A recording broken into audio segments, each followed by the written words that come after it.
Otep à tous, bien-aimés frères et sœurs. Je veux revenir un peu pour mieux expliquer ce que je disais tantôt. Vous savez, nous ne faisons pas de l'information en tant que telle. Nous faisons de l'analyse, nous faisons de l'enseignement, de la formation. Je vais être un peu plus clair en ce que j'ai dit dernièrement en ce qui concerne les Wazalendo et Tshisekedi ou la diplomatie gouvernementale.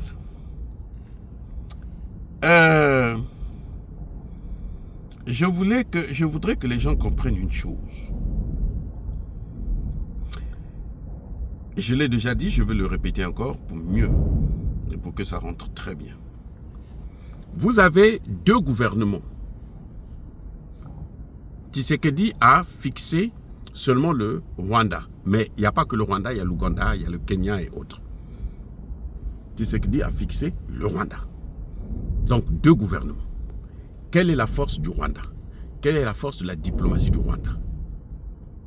La force de la diplomatie du Rwanda, c'est le M23. C'est l'AFC. Parce que, quand les Rwandais constatent que il faut, parce qu'à un moment donné, il faut faire le chantage. Pour faire le chantage, qu'est-ce qu'ils font? Ils utilisent le M23. Donc, il y a le bâton et puis la carotte. En quelque sorte, la diplomatie ne fonctionne pas si vous n'avez pas des moyens pour assurer, comment on appelle ça, le relais. C'est-à-dire que pour, disons, mettre en pratique ce que vous avez décidé. Aujourd'hui, Tshisekedi peut dire non à Kagame parce qu'il sait qu'il a des moyens militaires, prioritairement les Wazalendo, et puis quelques FARDC qui sont restés loyalistes, qui peuvent faire l'affaire pour lui. On le voit aujourd'hui, même Calais est libéré. Vous voyez? Donc, Kagame, lui, fonctionne avec deux. Il fait la diplomatie, mais il a aussi l'armée. C'est-à-dire que les Occidentaux, quand ils lui donnent l'argent, c'est pour entretenir son armée. C'est cette armée qui vient au Congo, qui vient déstabiliser, intimider, tuer, massacrer, et puis ça permet à ce que les Occidentaux puissent voler les matières premières et partir. Donc la diplomatie doit toujours être accompagnée d'un bras de fer. C'est-à-dire que vous ne pouvez pas parler de la diplomatie si vous n'avez pas une force qui accompagne vos décisions. C'est ainsi que, c'est pour ça que je dis que Tshisekedi, sa force, c'est le Wazalendo. Parce que l'armée a été corrompue. L'armée est divisée en deux. L'armée congolaise, c'est une armée, mais alors, à moitié congolaise, parce qu'il y a beaucoup, elle a été infiltrée complètement. Et c'est d'ailleurs ça la force de Kagame, jusqu'à ce que les Wazalendo prennent le dessus sur les FARDC eux-mêmes. Ils ont mis les FARDC en minorité. Et on attend maintenant la réforme complète de l'armée congolaise pour que l'armée puisse prendre la place, reprendre sa place, celle qui est la sienne, du garant de la sécurité des Congolais. Aujourd'hui, les garants de la sécurité des Congolais, ce sont les Wazalendo. Ce sont eux qui ont commencé à mettre à mal l'armée de Kagame, le M23. Et vous avez vu, comme le M23 est affaibli, bon, il y a aussi les sanctions, il faut le dire. Il y a aussi les sanctions qui sont arrivées, ça démoralise, ils n'ont plus l'argent, ils sont plus motivés, et voilà que la diplomatie aussi suit avec. La diplomatie est liée aux moyens militaires que vous mettez. Regardez la question de l'Ukraine. Est-ce que l'Ukraine a un mot à dire? Les négociations sur l'Ukraine se fassent entre les États-Unis et la Russie. Pourquoi? Parce que ce sont les deux qui ont les moyens militaires. Il n'y a pas de diplomatie qui fonctionne si vous n'avez pas les moyens militaires. Oh, je reprends. C'est pour ça que je dis à Tshisekedi, ne comptez pas sur l'armée américaine. Ne comptez pas sur les Américains pour apporter la sécurité. Comptez sur les Ouazalendo et les FARDC. Ça veut dire quoi? Ça veut dire qu'il faut que vous puissiez réformer cette putain d'armée de merde, des généraux corrompus et des colonels extrêmement légers. Vous voyez, il faut réformer cette armée et puis il faut donner un meilleur statut. Maintenant, il faut donner un statut aux Ouazalendo. Alors, pourquoi?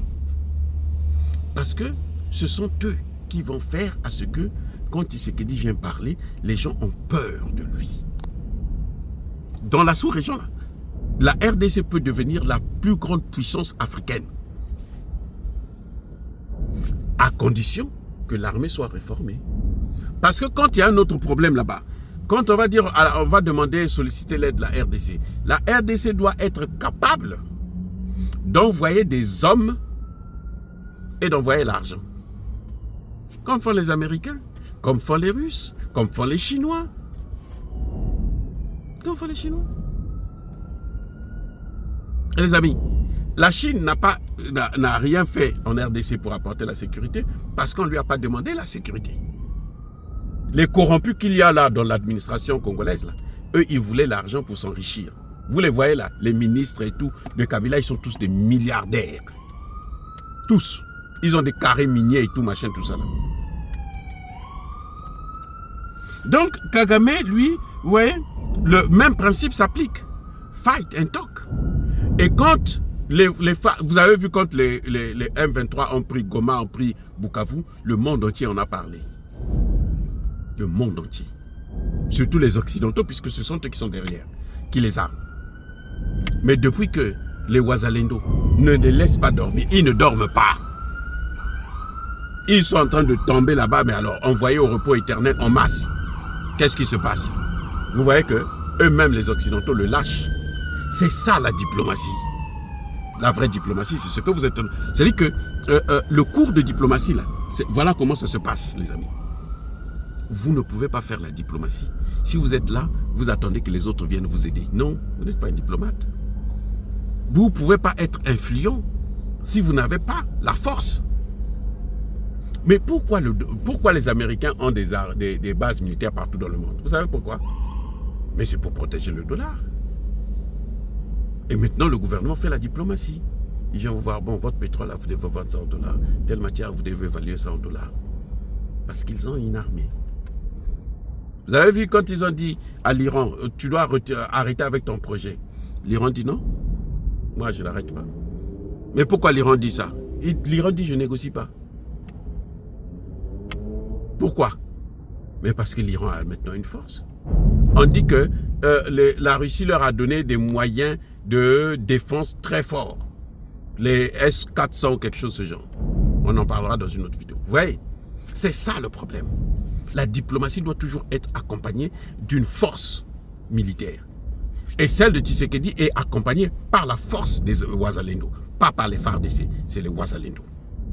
Les FARDC, maintenant de plus en plus, depuis que Tshisekedi a compris, il faut maintenant leur donner de meilleurs moyens. Les FARDC gagnent maintenant mieux que les soldats de Kagame.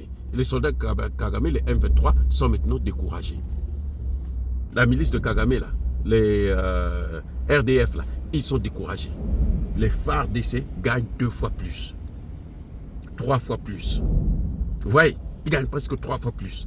Donc, ils sont maintenant découragés. Et c'est là que la diplomatie devient maintenant forte. Tshisekedi peut maintenant imposer sa volonté à Kagame. C'est ce que vous êtes en train de voir là, les amis. Oh, les amis, soyez bénis, abondamment bénis par les dieux de Kémité, par nos ancêtres évangélisés. Vive l'Afrique éternelle. J'ai dit et j'assume.